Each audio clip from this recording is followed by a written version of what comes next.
En tant que fille de Dieu, je pourrais dire, je sais que la miséricorde me manque. Je le sais. Je le sais parfaitement. Mais j'ai soif de cette miséricorde parce que je commence à comprendre que c'est la clé pour maintenant. C'est ce qu'il me manque. Et c'est pourtant ce cœur, et on va le voir ce matin, de Dieu, déjà pour Israël à la base. Oh, cette miséricorde que Dieu a pour Israël, que je ne comprends pas, mais que j'aime. Parce que s'il le fait pour Israël, il le fera pour nous. Waouh! Alors Dieu, qui est riche en miséricorde. Alors ce matin, je vous propose juste une chose, contempler le mystère de la miséricorde. J'ai cherché mon titre jusqu'à ce que je trouve enfin ce que je crois que Dieu voulait nous dire. Est-ce que tu veux contempler le mystère de la miséricorde de Dieu? Et Dieu qui est riche en miséricorde à cause du grand amour dont il nous a aimés, nous qui étions morts par nos offenses. Donc là, ça s'adresse à des morts qui ont la conscience qu'ils sont morts. C'est une des premières choses. Ayez la conscience que vous étiez morts. J'irais jusqu'à dire, plus que ça, nous étions ténèbres. Très peu de gens le voient, mais nous étions ténèbres sans Dieu. Il nous a rendus à la vie avec Christ, par grâce, et c'est par grâce que vous êtes sauvés. C'est le verset qu'on a choisi pour cette maison, cette année.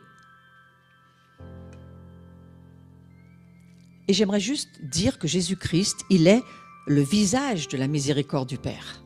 Il est la face. Le mystère de la foi chrétienne, il se situe là, tout entier dans cette contemplation du mystère. Mystère de cette miséricorde. Et c'est vrai que j'ai parlé depuis plusieurs mois avec des personnes, qu'est-ce que tu penses de la miséricorde? Et beaucoup m'ont dit, mais ça c'est un truc catholique. On ne sait pas. Dans le monde évangélique, la miséricorde, c'est un truc catholique, on ne comprend pas trop, c'est quelque chose on ne sait pas. Moi j'ai fini par comprendre que c'était juste Dieu, la miséricorde. C'est Dieu. Et donc je cherche, moi-même je cherche. Donc je ne vous fais pas une leçon. Je vais essayer de la contempler avec vous, parce que je ne la connais pas, mais je veux la rencontrer. Et puis, lorsque j'ai prié pour cette conférence, évidemment, c'était pas... mais voilà, c'était clair que Carlos porte cet appel, de la partager avec nous, cette miséricorde, mais j'ai aussi vu Paul André. Parce que, frère Paul André, je t'ai connu dans ta maison. Vous n'auriez pas su qui il était. D'ailleurs, je n'ai pas su avant que tu me dises. Viens t'asseoir à côté de moi. Je dis, mais oui, où tu veux. Mais où est la personne en charge? Mais c'est moi. Ah d'accord. J'ai aucune idée, ça ne se voit pas. Je pense que Jésus est comme ça. Jésus, tu ne sais pas qu'il est le boss. Il y a trop de miséricorde. Alors, le Père, juste c'est des petites choses que je vais vous amener comme ça. Je vous dis, nous voyageons ce matin. Faisons un voyage. Je ne vous fais pas une étude biblique. Nous voyageons dans la parole de Dieu. Mais voilà ce que Dieu nous dit. Et c'est dans Luc. Soyez miséricordieux. Comme votre Père. Est-ce que c'est marqué qu'il a de la miséricorde? Ah non, non, non, non. C'est un verbe d'état. Il est miséricordieux. C'est sa nature.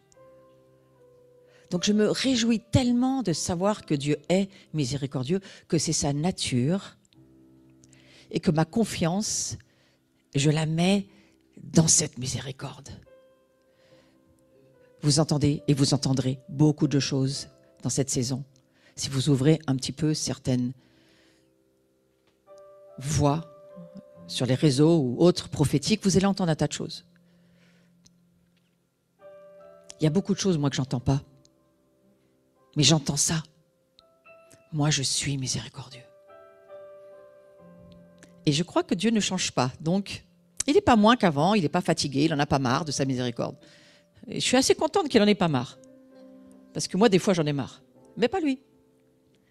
Et quand on n'en peut plus, il faut se mettre en lui. Comme ça, il nous transfère, télécharge Est-ce que vous pouvez lever votre doigt et dire « Télécharge-moi un peu maintenant là, de la miséricorde ». Je crois énormément au téléchargement. J'y crois parce que je suis dans le cloud moi aussi. Et toutes mes sauvegardes sont dans le cloud. Donc je sais que la miséricorde, il l'accorde à ton niveau de faim et de soif. Et ce que je souhaite, c'est que durant toutes ces heures qui vont passer jusqu'à dimanche, ta soif va grandir. Laisse-lui de la place. Après avoir révélé son nom à Moïse comme Dieu tendre et miséricordieux, tendre, je ne sais pas qu'est-ce que dit vraiment l'hébreu, mais moi j'aime ce mot, alors je le garde. Tendre, il est tendre. C'est mieux que dur, non? Il est tendre. Quand on dit à quelqu'un, mais tu es tendre, dis à ton voisin, il faut le devenir. Il faut le devenir. Tendre. Quand on est tendre dans les couples, quand on se fait miséricorde entre frères et sœurs. Et quand vous entendez tout ce que vous entendez à propos de ces histoires actuelles, mais soyez tendres, comme le Père, il est tendre. Lent à la colère. Hein? Plein d'amour et de vérité. Il n'était pas obligé de mettre plein. Il a de l'amour. Non, plein d'amour. Moi, je voyage dans ces mots. Plein, rempli, tendre. Non, ne pensez pas au dîner, là, c'est à Jésus dont on parle. C'est Jésus dont on parle. Je saisis quelques pensées qui voyagent. Restez avec Jésus.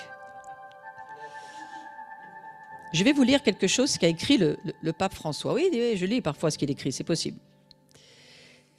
L'histoire du péché n'est compréhensible qu'à la lumière de l'amour qui pardonne.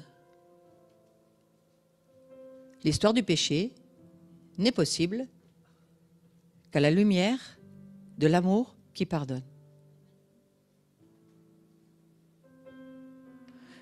Si tout restait cantonné au péché, nous serions les plus désespérés des créatures.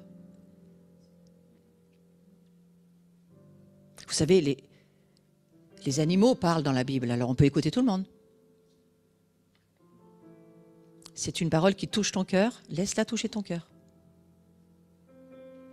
Alors que la promesse de la victoire de l'amour du Christ enferme tout dans la miséricorde du Père.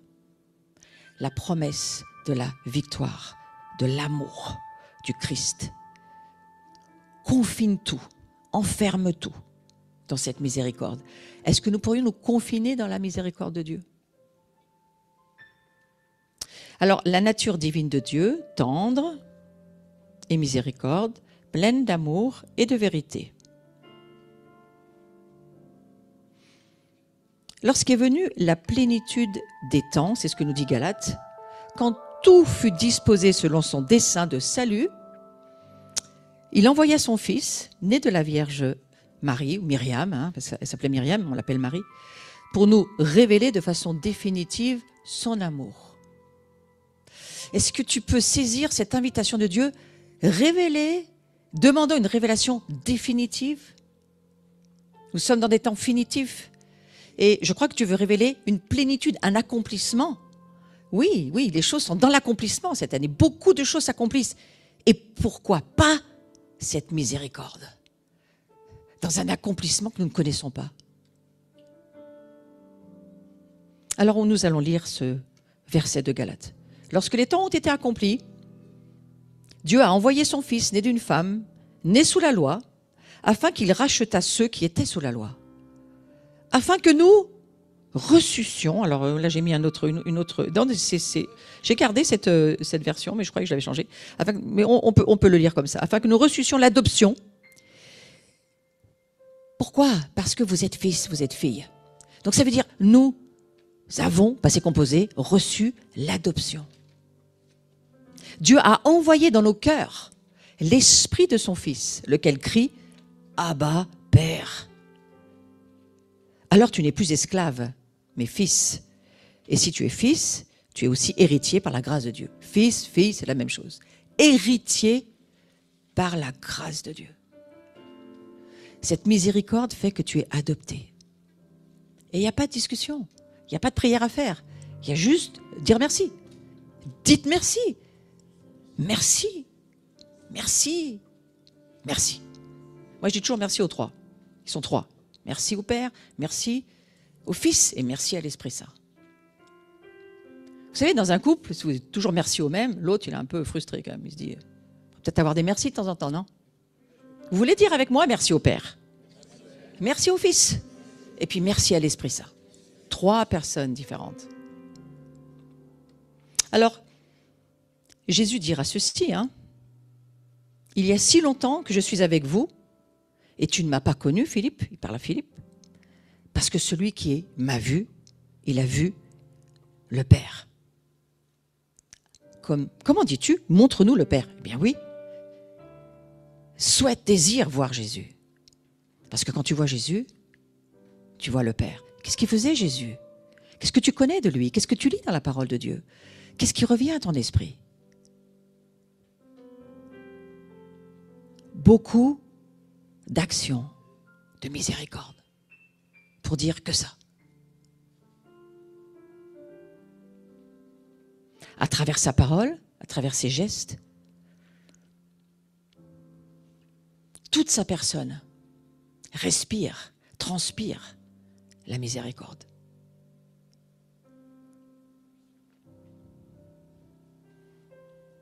Et nous avons toujours besoin de la contempler. Contemplons-la encore. Contemplons Jésus. Contemplons.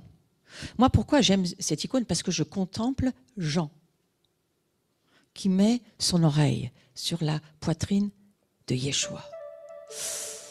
Vous savez, nous, la maison de Jean, Jean qui vivait à Patmos et à Éphèse, a mis ses mains sur Polycarpe, son premier disciple, qui directement, très vite, a mis ses mains sur Pothin.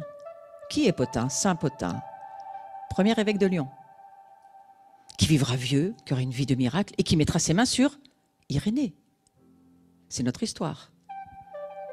Oui, toute notre histoire commence en Israël, mais elle continue aussi au travers des pères et des mères d'Église.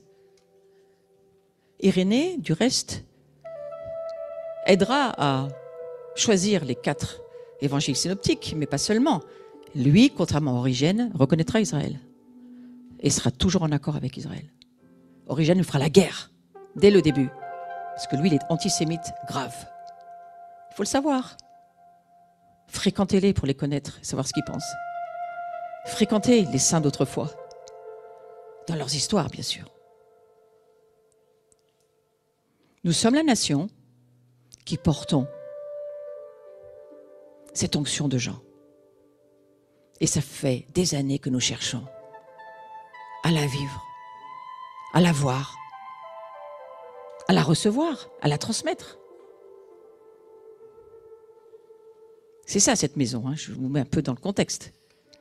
C'est la 7e année. Et nous avons eu beaucoup de frères et de sœurs qui sont passés ici et qui nous ont embellis. Comme dit Carlos, j'aime beaucoup ta façon de dire ça. On a embelli les uns les autres. C'est beau. Elle est la source de joie, de sérénité, de paix. Elle est la condition de notre salut, cette miséricorde. Demande à ton cœur où est-ce qu'il en est de cette miséricorde. Je crois qu'il faut se concentrer sur les choses d'en haut, pas sur les choses d'en bas. Surtout pas en ce moment. Miséricorde, c'est le mot qui révèle le mystère de Dieu. C'est celle-ci qui est prise en photo. La miséricorde de Dieu. C'est l'acte ultime et suprême par lequel Dieu vient nous rencontrer. Parce qu'il est miséricorde. Contemplez-le. Contemplez Yeshua. J'ai passé du temps au Liban avec des orthodoxes. Ils embrassent leurs icônes. Oh, c'est pas bien. Ça ne me dérange pas. Tu ne regardes pas ce que tu fais. Il regarde ton cœur. Il n'y a que Dieu qui regarde le cœur. Il n'y a que Dieu qui a le droit de dire quelque chose. Est-ce que tu sais ce qu'il y a dans le cœur de celui qui fait un geste? Simplement parce que peut-être sa culture, on lui a appris comme ça. C'est sa miséricorde. Au Seigneur. Je suis allée dans beaucoup de cultures. Et chaque fois, je disais au Seigneur, qu'est-ce que tu penses? Je regarde au cœur. Ça triomphe du jugement en tous les cas. La miséricorde, c'est le chemin qui unit Dieu et l'homme. C'est un chemin, la miséricorde. Évidemment, on ne peut pas la recevoir par une imposition des mains. Non, elle se cherche, elle se contemple, elle s'apprend, elle se travaille. J'ai presque, pourrais dire presque, on accouche de la miséricorde. C'est quelque chose qui est vrai, vivant en nous. Parce que Christ est vivant en nous. C'est le chemin qui ouvre le cœur à l'espérance d'être aimé pour toujours, malgré notre péché. Et je crois que le monde dans lequel nous sommes aujourd'hui, le monde chrétien, doit ouvrir ses entrailles pour tous les pécheurs, quels qu'ils soient. Je me suis beaucoup posé cette question, mais enfin Jésus, il est venu au temps où le Père l'a décidé. Mais maintenant, il y a le Saint-Esprit. Et lorsque Jésus nous dit, vous imposerez les mains aux malades et ils seront guéris, est-ce qu'il a dit, sauf en 2021? Peut-être même pas en 2022. C'est pas permis. C'était pas permis de toucher les lépreux. Il les a embrassés. Parce que la miséricorde triomphe. La miséricorde triomphe. Il faut l'entendre de Dieu, je suis d'accord. Faites pas n'importe quoi, mais la miséricorde triomphe. Moi, c'est mon chemin depuis beaucoup d'années. Et je me perds, moi, dans cette miséricorde. Un jour, j'ai posé la question à Dieu, est-ce que la grâce a des limites? Ça m'arrangerait bien qu'elle ait des limites. Surtout pour mes enfants, quand je suis dans l'éducation, j'étais dans l'éducation de mes grands-enfants, adolescents à l'époque. Et je disais à Dieu, est-ce que je pourrais arrêter ta grâce là? Il m'a fait, non. Oh. On se noie dans sa grâce.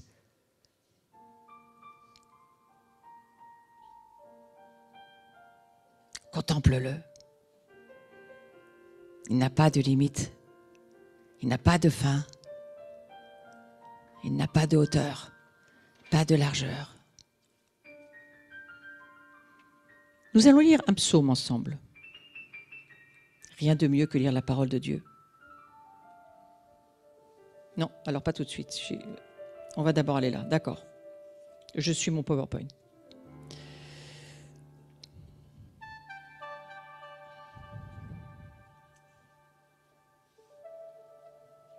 Ah, c'est ici. Comment Dieu agit dès le commencement de notre histoire. Après qu'Adam et Ève eurent péché, Dieu n'a pas voulu que l'humanité demeure seule, en proie au mal. On pourrait dire Amen. Alors, voilà.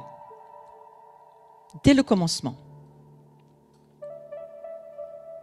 nous ayant prédestinés dans son amour à être ses enfants d'adoption, ce que j'ai lu tout à l'heure, par Jésus-Christ, selon le bon plaisir de sa volonté.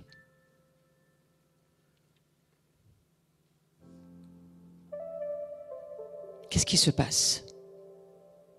Nous qui étions morts, on l'a lu, par nos offenses, des morts, il nous a rendus vivants. Nous étions morts. Il nous a rendus vivants. Nous étions morts.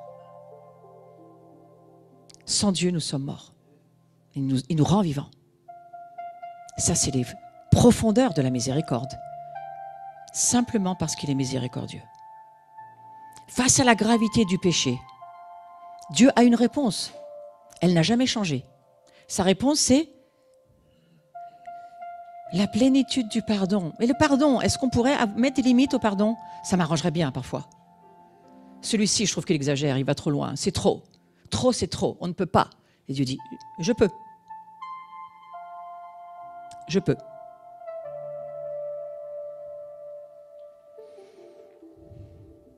C'est parfois fatigant, cette miséricorde.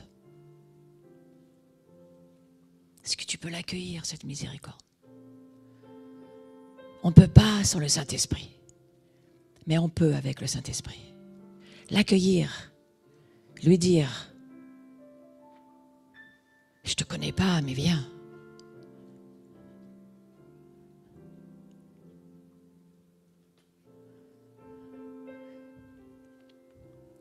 Le Seigneur m'a parlé au travers de Sainte Faustine que je ne connaissais pas, il y a 6-7 mois. Je cherchais la direction pour cette conférence, c'est pas le mot, cette plateforme prophétique, on pourrait dire. Cette maison de gens, c'est mieux. Je cherchais, qu'est-ce que tu veux nous dire? Qu'est-ce que tu as sur ton cœur, Seigneur? C'est quoi cette année? Et en écoutant l'histoire de Sainte Faustine, qui entend Jésus lui dire, tu devrais leur faire savoir qu'ils ne me connaissent pas et qu'ils ne connaissent pas mon cœur de miséricorde et que c'est vraiment la chose sur laquelle tu devrais aller. J'ai dit, mais ça, c'est pas notre sujet, ça, Seigneur. Demande à ceux qui sont spécialistes dans le domaine. Il m'a dit, non, c'est dans cette maison de gens que je parlerai. Waouh! Que je m'offrirai, que je me donnerai. Vous voyez, les saintes, ça parle. Alors j'ai lu sa vie et je me suis dit, petite servante, une fille qui n'a jamais été mise en avant, qui était dans le service des tables et du monastère dans lequel elle était. Personne ne la connaît, sauf ceux qui cherchent. Mais son message a été immense. Est-ce que tu pourrais toi-même être ce chauffard, ce souffle, ce message pour cette fin des temps? Pour porter sa miséricorde. Porte sa miséricorde. C'est juste une proposition qu'il te fait, il ne t'oblige pas. Mais je crois qu'il nous le propose.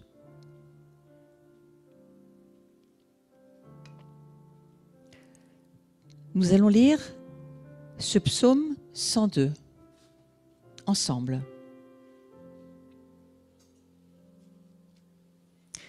Et donc, nous allons nous lever parce que ça va nous faire du bien.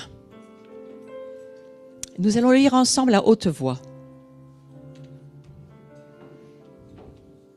Et peut-être même Laurent le chantera, le psalmodiera après nous. Mais d'abord, je crois qu'il faut le parler. Pour toi et pour les autres. On va le lire ensemble. Car il pardonne toutes tes offenses. Il te guérit de toute maladie. Il réclame ta vie à la tombe. Il te couronne d'amour et de tendresse. Le Seigneur est tendresse et pitié, lent à la colère, plein d'amour. Il n'est pas pour toujours en procès, ne maintient pas sans fin ses reproches. Il n'agit pas envers nous selon nos fautes, ne nous rend pas selon nos offenses. Comme le ciel domine la terre, fort est son amour pour qui le craint. Vous pouvez vous asseoir.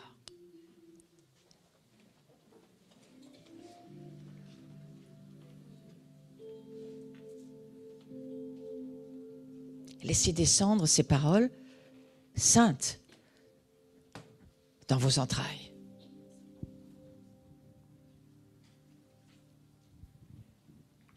Mon âme bénit l'Éternel.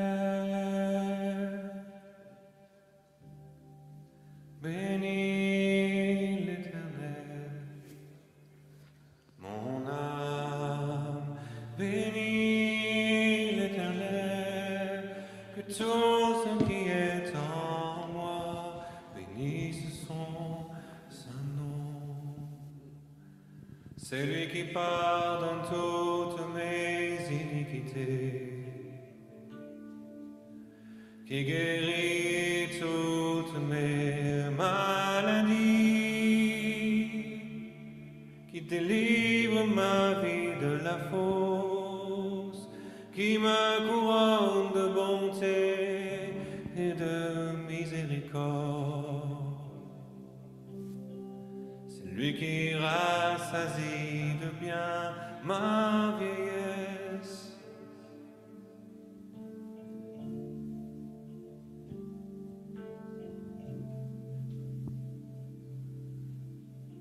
Lent à la colère, et riche en bonté.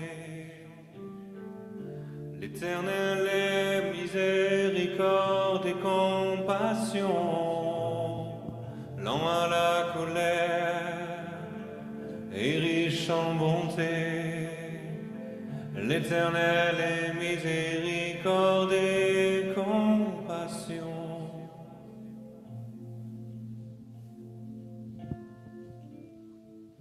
Autant les cieux sont élevés au-dessus de la terre, autant sa miséricorde est grande pour ceux qui le craignent.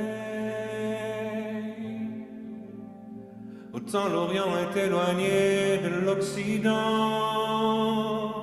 autant il éloigne de nous nos transgressions.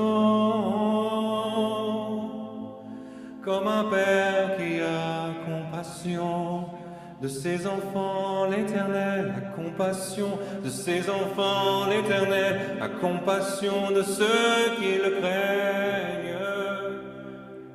Car il sait de quoi nous sommes formés, il se souvient que nous sommes poussière.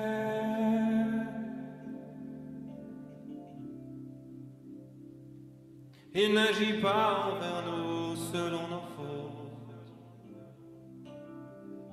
ne nous rend pas selon nos offenses.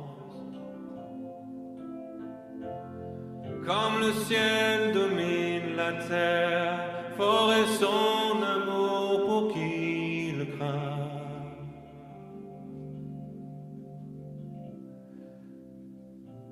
La bonté de l'Éternel durera jamais pour ceux qui le craignent, et sa miséricorde pour les enfants de leurs enfants.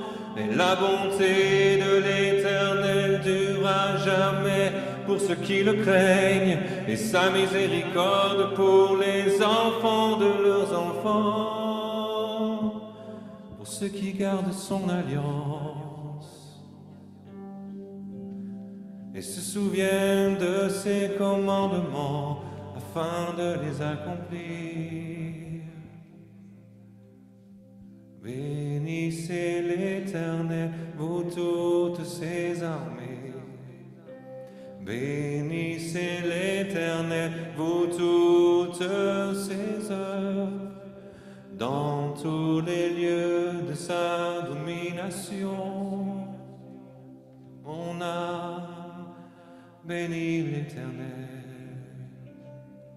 Bénissons l'Éternel. Mon âme bénis l'Éternel. Prenons ce temps, nous l'avons. Mon âme bénis l'Éternel.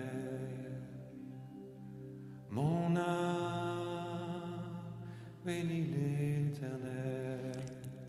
En chantant, vous ouvrez la porte de la miséricorde. C'est une porte, la miséricorde.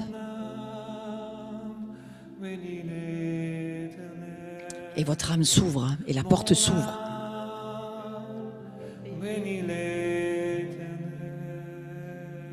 Le Dieu d'Israël et toutes ses alliances. C'est à cela. C'est à cela.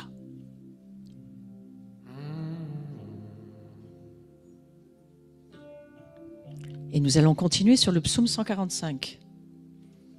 Alors je vais vous demander de vous relever. Eh oui, vous vous êtes souvent moqués, hein, on s'assoit, ben on continue. On se lève de nouveau et nous allons parler ce psaume 145.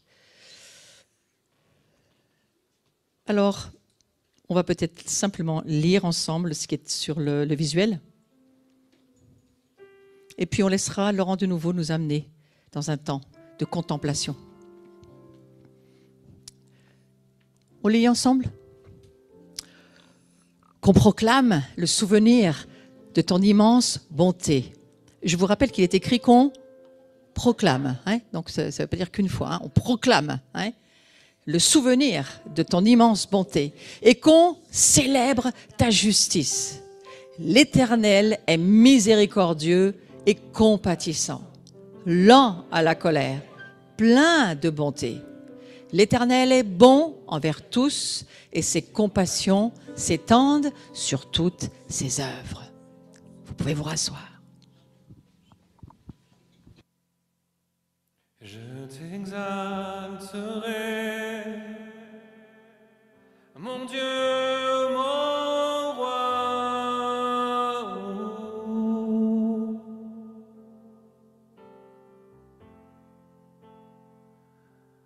Et je bénirai ton nom à jamais.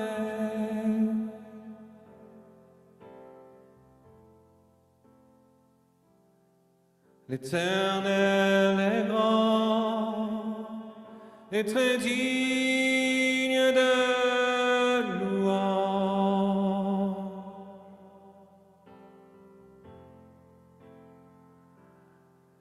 Je dirai la splendeur glorieuse de ta majesté. Je chanterai tes merveilles. On parlera de ta puissance redoutable. Et je raconterai ta grandeur, qu'on proclame le souvenir de ton immense bonté, et qu'on célèbre ta justice. L'Éternel est miséricordieux et compatissant, lent à la colère et plein de bonté. L'Éternel est bon envers tous, et ses compassions s'étendent sur toutes ses œuvres.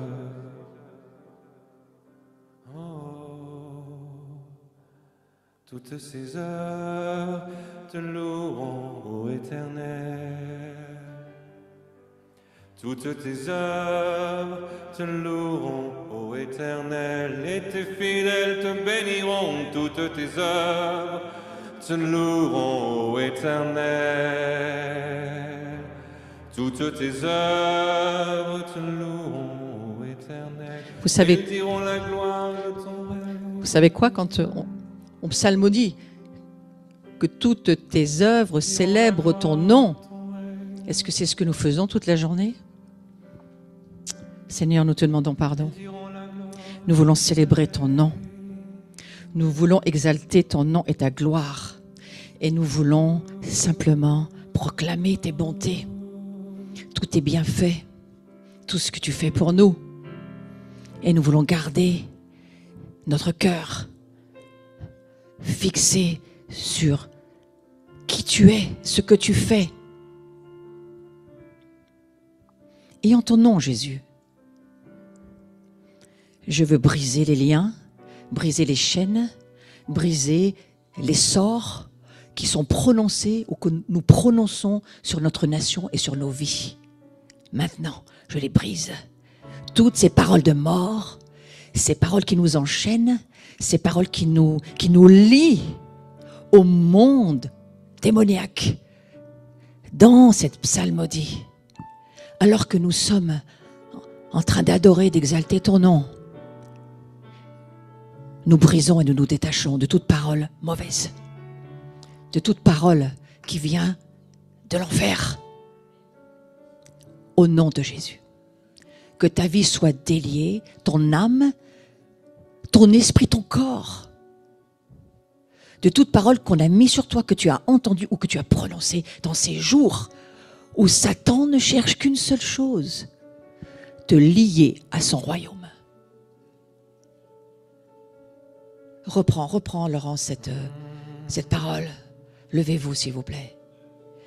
Et débarrassez-vous des chaînes de vos propres paroles. Parce que nous voulons continuer dans la miséricorde. Et que nous n'acceptons pas ceux qui nous condamnent. Qui que tu sois. Vaccin, pas vaccin, c'est pas notre sujet. Notre sujet, c'est Dieu. Mais je sens un énervement dans l'esprit de Dieu. Alors, allons-y. Adorons Dieu. Lent à la colère et riche en bonté, lent à la colère riche en bonté, tu es lent à la colère. Et riche en bonté, tu es lent à la colère. Et riche en bonté, toutes tes œuvres te loueront. Ô Éternel, toutes tes œuvres te loueront. Ô Éternel, toutes tes œuvres te loueront. Ô Éternel, toutes tes œuvres te loueront. Ô Éternel. Fais-lui un sourire et dis-lui, c'est moi son œuvre. Je vous invite à vous asseoir. Formidable. Suivre Jésus, suivre l'Esprit Saint, il n'y a rien de mieux. Il sait ce dont on a besoin. Nous, on ne sait pas, mais lui, il sait. Merci Jésus pour ta grâce. Merci pour ta présence ici. On va passer au psaume. Alors celui-ci, on l'a fait, on va avancer. Voilà, 147. On va le lire et vous restez assis. On y va? Il guérit ceux qui ont le cœur brisé et il pense leurs blessures. Il compte le nombre des étoiles, il leur donne à toutes des noms. Notre Seigneur est grand, puissant par sa force. Son intelligence n'a point de limite. L'Éternel soutient les malheureux, il abaisse les méchants jusqu'à terre. Amen. Ces quelques psaumes proclament cette miséricorde de Dieu comme une réalité concrète à travers laquelle il révèle son amour comme celui, on pourrait dire, d'un père et d'une mère, les deux. On peut sentir cet amour de père, mais aussi de mère.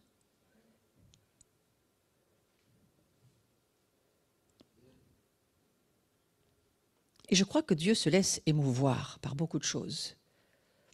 Comme Jésus, souvent ému de compassion. Le Père est ému de compassion, de voir sa famille. Aujourd'hui, il y a une grande émotion dans le cœur de Dieu, de voir sa famille. Ce qui peut nous réunir tous, c'est sa miséricorde.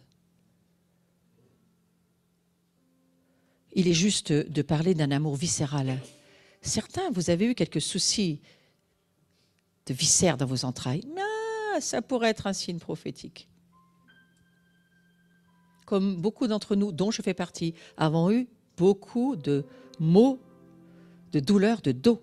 Ça fait aussi partie. Nos corps parlent. Il faut les écouter. Ils parlent. Mais il y a un temps où Dieu va guérir et délivrer. Et je prie que vous puissiez écouter vos corps et puis que vous puissiez traverser et marcher dans la guérison. L'Éternel, éternel, est son amour. J'ai mis la traduction de Chouraki pour te faire plaisir, Carlos. Car sa miséricorde durera toujours. Chouraki dira, oui, en pérennité son chérissement. Oui, d'accord, on ne va pas se dire ça tous les jours. Mais quand même, chérir. Chérir. Dieu est amour. C'est le refrain qui revient à chaque verset du psaume 136. Vous savez, ce psaume qui dit sans arrêt « Car sa miséricorde durera toujours, car sa miséricorde durera toujours ». C'est pas écrit « Car son jugement durera toujours, car son jugement durera toujours, car son jugement, il va tomber ». C'est pas écrit ça. C'est écrit « Car sa miséricorde durera toujours ». Pas son jugement. C'est dans le récit de l'histoire de la révélation de Dieu. En raison de la miséricorde, tous les événements de l'Ancien Testament sont riches d'une grande valeur de salut. Il y a une immense espérance de salut dans tout le livre, mais déjà dans l'Ancien Testament. Moi, j'aime bien dire dans le premier livre. La miséricorde fait de l'histoire de Dieu avec Israël une histoire de salut.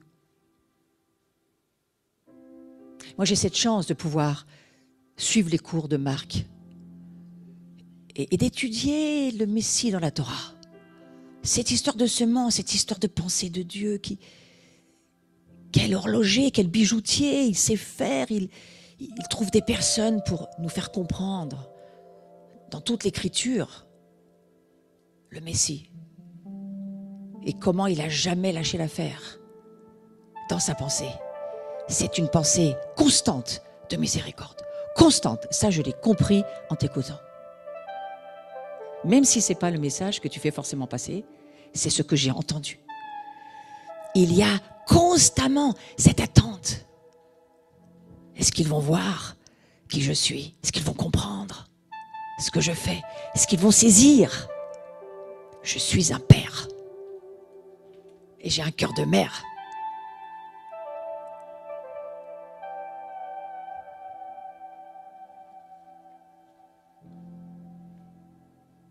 C'est comme si on voulait dire que non seulement dans l'histoire, mais aussi dans l'éternité, l'homme sera toujours sous le regard de miséricorde de notre Père. Toujours. On sera toujours, éternellement, sous ce regard de miséricorde que je ne comprends pas.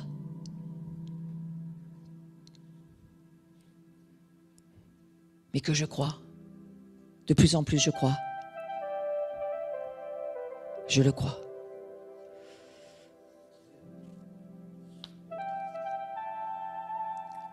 La mission que Jésus a reçue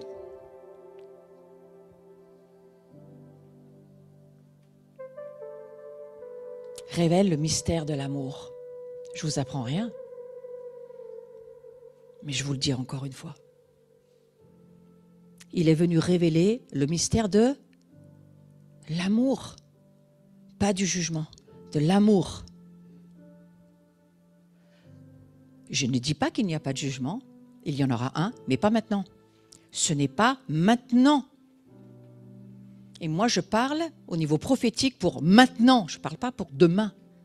Je parle pour maintenant. Dieu veut sauver maintenant. Il ne nous demande pas de faire de la bonne aventure. Il nous demande de dire maintenant, révèle qui je suis à ce monde. Le Père que je suis maintenant. Nous faisons une petite erreur de temps lorsque nous voulons toujours annoncer un avenir qui n'est pas pour maintenant et qui ferme la porte à la miséricorde.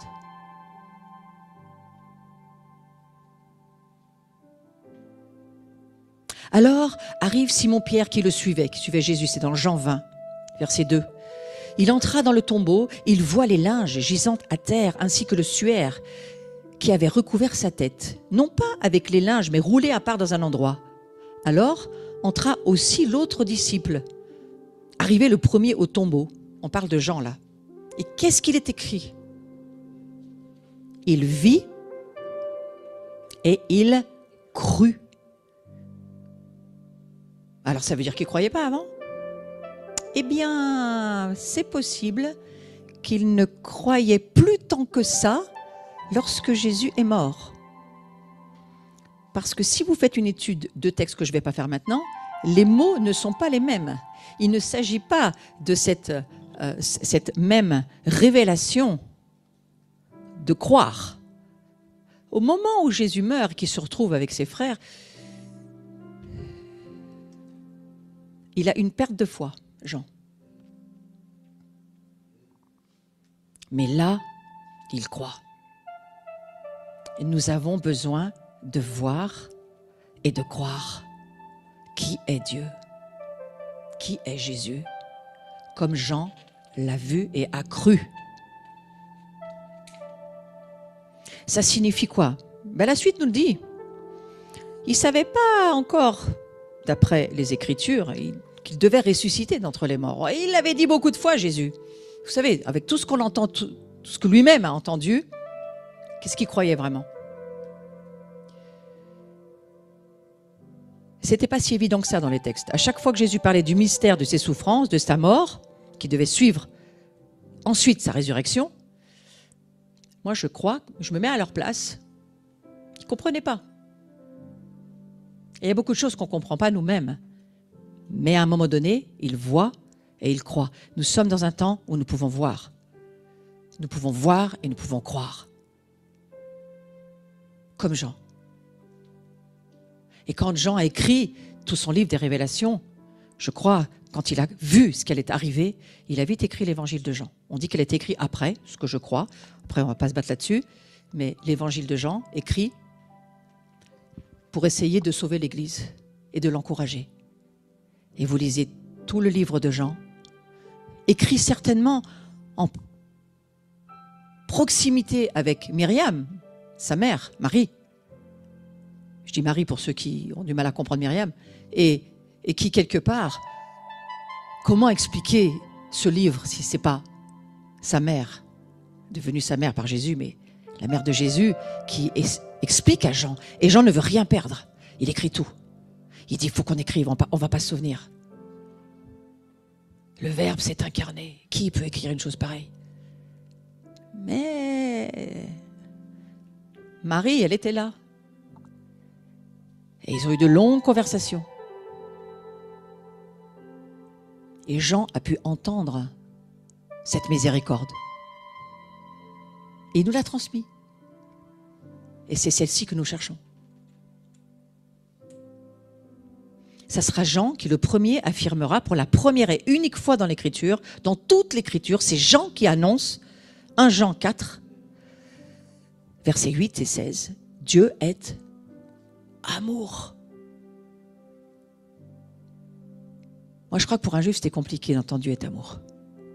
Oui et non. Oui, mais la loi et tout ça. Et moi, j'ai beaucoup d'amis juifs que j'aime énormément. Ce sont des amis très proches. Mais oui, Dieu est amour, comme ci, comme ça.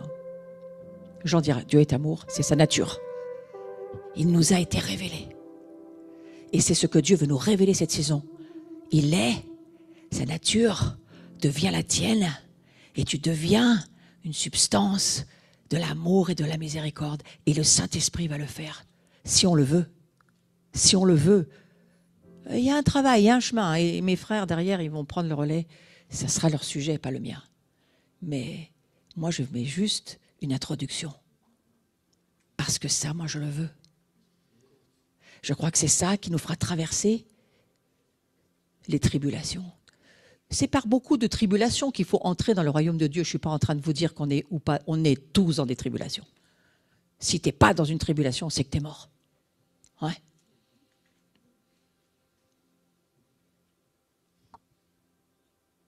Face à la multitude qui le suivait, Jésus, voyant qu'il était fatigué, qu'est-ce qu'il fait? Alors, 2, 3 petites choses, puis je vais arrêter rapidement après. Il fut ému de compassion pour elle. Regardez Jésus. Lui, son système à Jésus, c'est pas d'aller voir tout ce qui ne marche pas ou d'aller voir ceux qui sont vaccinés ou pas, c'est pas son problème. Il est ému de compassion. Et il a des entrailles qui travaillent tout le temps.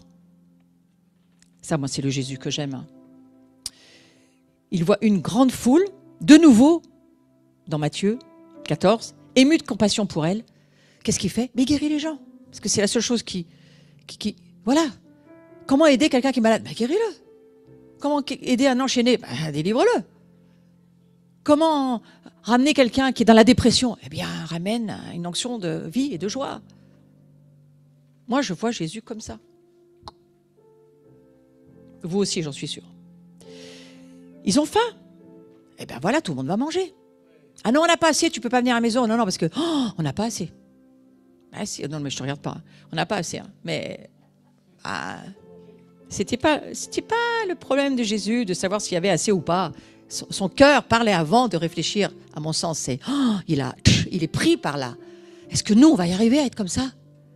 Parce que les nations nous attendent. Hein. Ce n'est pas seulement pour notre nation que je vous parle. Les nations nous attendent. Les nations attendent notre voix prophétique, remplie de la substance, de la plénitude, du mystère de la miséricorde. C'est ça qu'elles attendent des nations. Moi, je commence à comprendre certaines choses. Luc, le mort, il s'assied, il s'assoit, il se met à parler. Et puis Jésus, tiens, voilà ton fils, tu vois, arrête de pleurer.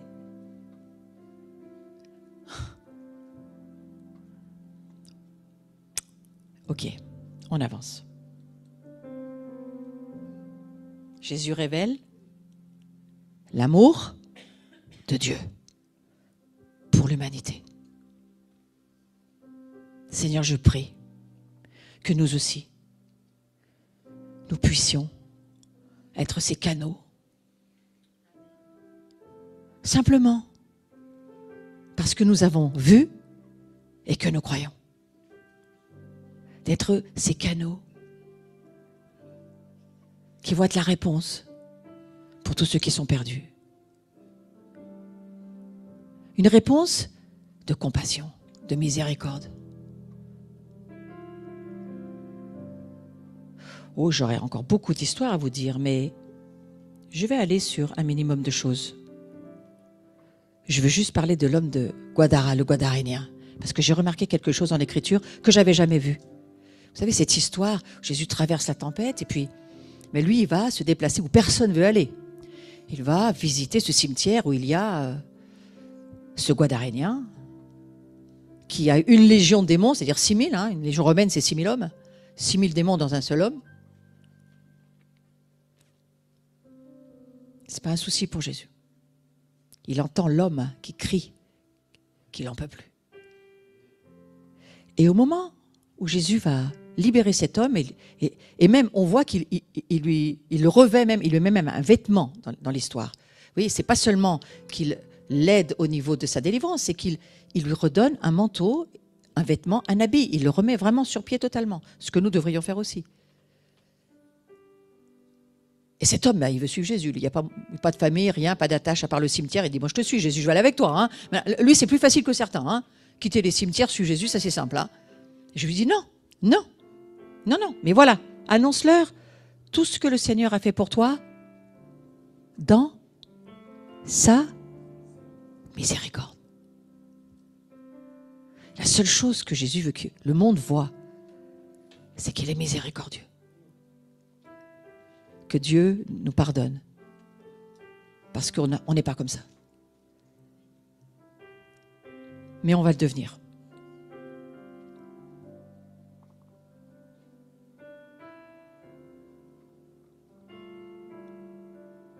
Je crois que le Père veut envoyer sa famille chercher ce que lui veut sauver. Il le veut. Le temps des nations se termine, mais le temps messianique est devant nous. Et nous sommes aussi là pour tous nos frères juifs qui ne connaissent pas leur Messie. On est là aussi pour eux. Pour les nourrir, pour les vêtir, pour les aider. Le pardon pour atteindre la paix du cœur. Accueillons donc la demande de l'apôtre Paul, que le soleil ne se couche pas sur votre colère. Dieu est lent à la colère. Pourquoi êtes-vous rapide à la colère? Posez votre colère. Soyez lent à la colère. Dites au Seigneur, je ne veux plus me mettre en colère. Aide-moi. Je veux laisser cette miséricorde rentrer dans ma vie. Bien sûr qu'il y a beaucoup de choses qui bloquent cette miséricorde. Mais le Seigneur nous aide. Jésus, qui a établi la miséricorde comme idéal de vie, comme critère de crédibilité de notre foi, dira ceci: heureux les miséricordieux, parce que nous obtiendrons la miséricorde. Donc c'est tout ce chemin de travail que nous allons voir ensemble, sur lequel Jésus nous attend. C'est un chemin, on a juste commencé ce matin. Quelques réflexions, quelques contemplations. Mais il y a un chemin que nous allons faire ensemble pendant 2 jours. Parce que je crois que le Seigneur le veut. Et je vais terminer en disant ceci.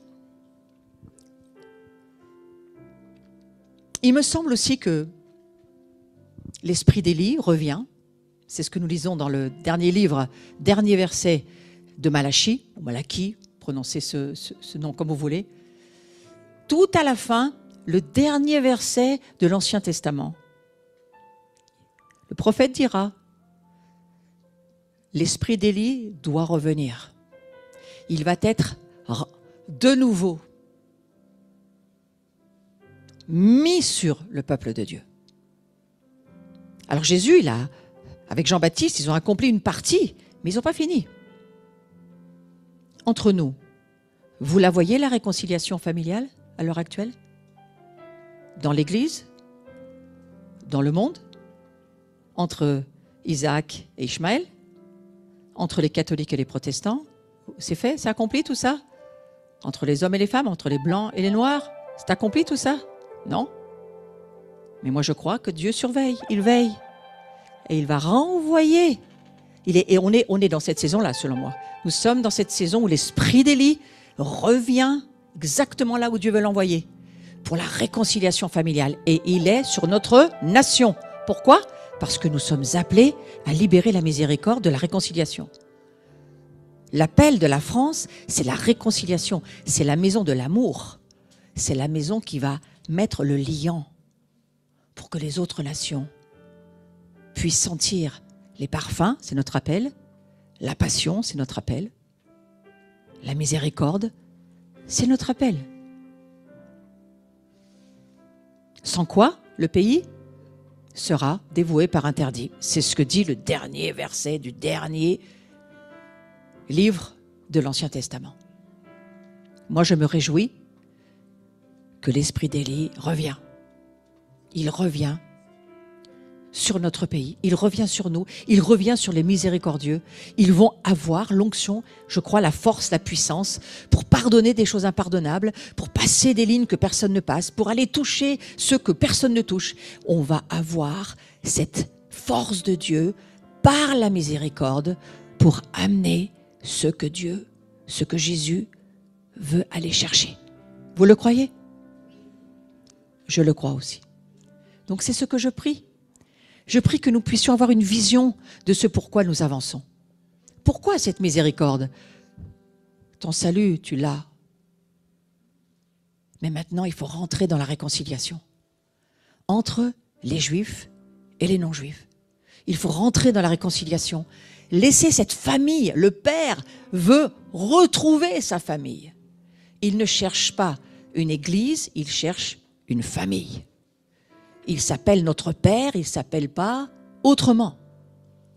Et il veut retrouver sa famille. Si vous voulez bien, on va se lever et je vais clôturer cette matinée en priant. Père, Roi de l'univers, Père éternel, que nous aimons tant, je te remercie pour ta présence et la révélation par le Saint-Esprit que tu nous accordes de devenir cette famille, de le désirer, vouloir le devenir, nous laisser être transformés pour pouvoir le devenir. Te laisser étendre notre cœur, étendre l'espace de notre tente pour que nous puissions te laisser venir, régner. C'est ce que tu veux. Que ton règne vienne dans notre cœur. Que comme Jésus, nous puissions vivre cette kénose. Ce dépouillement, je te laisse sur le sujet, ce dépouillement. Comme Jésus l'a fait pour faire connaître ta miséricorde pour ce monde qui ne te connaît pas. Je prie que chacun d'entre nous, on ouvre les portes à ta miséricorde, de notre cœur. Fais-le, Saint-Esprit, ô Père des cieux, trouve ta famille. Aide-nous à marcher dans ta volonté parfaite. Que ton royaume vienne d'abord dans notre cœur. C'est là où il se situe. Puis Jésus viendra dans son propre royaume sur la terre. Mais nous, c'est dans notre cœur que ça se passe. Et que je puisse chérir, pas seulement Dieu, mais mon voisin. Qui qu'il soit, quoi qu'il ait fait, quel que soit le niveau où il en est, que je puisse avoir la compassion, la capacité d'aimer. Au nom de Jésus. Amen. Amen.